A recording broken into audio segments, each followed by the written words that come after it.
आप मेरे भांजे हैं, आप मेरे भाई हैं। बोलो ये रिश्ता हमारा आपका है कि नहीं? बोलो भाई है रिश्ता कि नहीं? इसलिए हर व्यक्ति को सम्मान से, इज्जत से जिंदगी जीने की तमन्ना होती है। बोलो भाई होती नहीं होती? जिंदगी केवल खाने पीने और चले जाने के लिए नहीं, जिंदगी केवल हृदय गिड़गा करके, पेट भर करके, दूसरों की गुलामी करके, उनके हाथ जोड़ करके, अपने को नगण्य समझ करके जिंदगी जीने का कोई मतलब नहीं। जिंदगी जिंदा दिली का नाम। बोलो भाई, जिंदगी जिंदा दिली का नाम। ईश्वर ने जिंदगी दी आपको, 84 लाख योनियां हैं। जब हम लोग सांप, बिच्छू, घोड़ा, गधा रहे होंगे तब हम लोगों ने ईश्वर से प्रार्थना की होगी कि एक बार तो इंसान बना दो। क्यों? हम घोड़ा थे तो हमने कहा इंसान बनाओ, हम गधा थे तो हमने कहा इंसान बनाओ, हम सांप थे तो हमने कहा इंसान बनाओ। क्यों? हम घोड़ा थे तब भी हमें कोई दूसरा चलाता था, हम गधा थे तब भी कोई दूसरा चलाता था, हम सांप थे तब भी कोई महुअर बजा के हमें अपने हिसाब से इशारे चलाता था। वहां हम अपने आप को समझ नहीं थे, वहां हम लगता था कि हम इस योनि में, गधा में, घोड़ा में, सांप में, बैल में, इस योनि में हमको हमारा कोई सम्मान नहीं, हमारा कोई सम्मान नहीं। ईश्वर ने आपकी प्रार्थना स्वीकार कर ली और ईश्वर ने कहा चलिए, तुम क्यों गधा से आदि बनना चाहते, तुम क्यों घोड़ा से आदि बनना चाहते, तुम क्यों दूसरी योनि से आदि बनना चाहते? तो आपने भगवान के सामने खड़े होकर कहा कि मैं भी एक बार मूंछों पर ताव देकर, चौड़ी छाती करके, मान सम्मान इज्जत की, सम्मान की, इज्जत की, गौरव के सम्मान की एहसास करना चाहता हूं।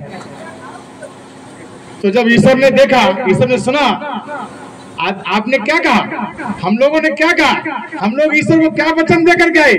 ये वचन दे के आए कि एक बार हमें इंसान बना दो। ये घोड़सवार हमको घोड़ा बना के अपनी इच्छा चलाता, हम चलना चाहते इधर और वो कहता इधर चलो, नहीं तो तुम लगाम लगाए हुए। गधा को भी, गधा ने कहा यही बात, सांप ने यही बात कही। तो ईश्वर से कहा हम लोगों ने कि एक बार हम भी इज्जत की जिंदगी जीना चाहते हैं, सम्मान की जिंदगी जीना चाहते हैं, गौरव की जिंदगी जीना चाहते हैं, इसलिए हम इंसान बनना चाहते हैं। तो भगवान को बड़ा अच्छा लगा कि चलिए भाई, अगर मान सम्मान स्वाभिमान की जिंदगी जीना चाहते हो तो चलो हम आपको इंसान बनाए देते। उस ईश्वर ने इंसान बना दिया और उस ईश्वर ने इंसान बनाकर हमको बहुत अच्छी जात में भी भेजा।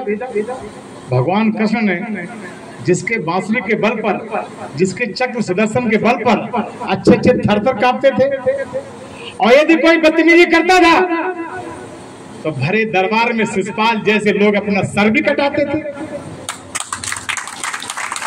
अगर कोई वहां जरूरत करता था उनके अपमान की, तो सुदर्शन चक्र में वो ताकत थी कि भरे दरबार में जहाँ पूरा कौरव दल था, पूरा यादव दल था, वहां भरे दरबार में शिषपाल की गर्दन कटी चली गई। तो इस प्रकार के मान सम्मान की जिंदगी जीने का वादा करके आए हम लोग, और उस परम पिता परमात्मा ने कहा कि तुम इज्जत की जिंदगी जीना चाहते हो तो ऐसे कुल में रहता हो जिस कुल में आन मान शान का एक इतिहास रहा। और हम आगे उस कुल जन्म ले लिया, और हमने जब जन्म लिया हमारे पुरखों ने, तो हमारे पुरखे राजे महाराजा थे, हमारे पुरखे दरबार चलाया करते थे, रूपधनी, उरावर, भारावल, सब में आपको जानकारी है। हम उन पुरखों की संतान है जो घोड़ों पर सवार होकर के अपने घोड़ों के टापों से, जिनके घोड़ों की टापों से लोग थर-थर कांपते थे, दरबार चलाया करते थे, हम न्याय किया करते थे खड़े होकर के। और जब हमारे पुरखे दरबार चलाया करते थे, न्याय किया करते थे, शान शौकत से सिंहासन पर बैठते थे, उस समय आज जो हमको आंखें दिखा रहे हैं, उनकी हमारे पुरखों के दरबार में चौकीदार की हैसियत नहीं थी। चौकीदार की हैसियत दे दी और हम गफलत में आ गए, धोखे में आ गए।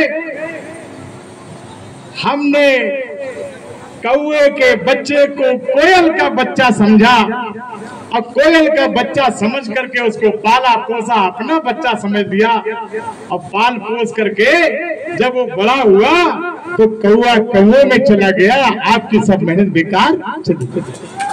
प्रसाद यादव जिंदाबाद जिंदाबाद जिंदाबाद, सुखाए पार्टी जिंदाबाद जिंदाबाद जिंदाबाद। एक इतिहासकार ने कहा है कि यदि ईमानदार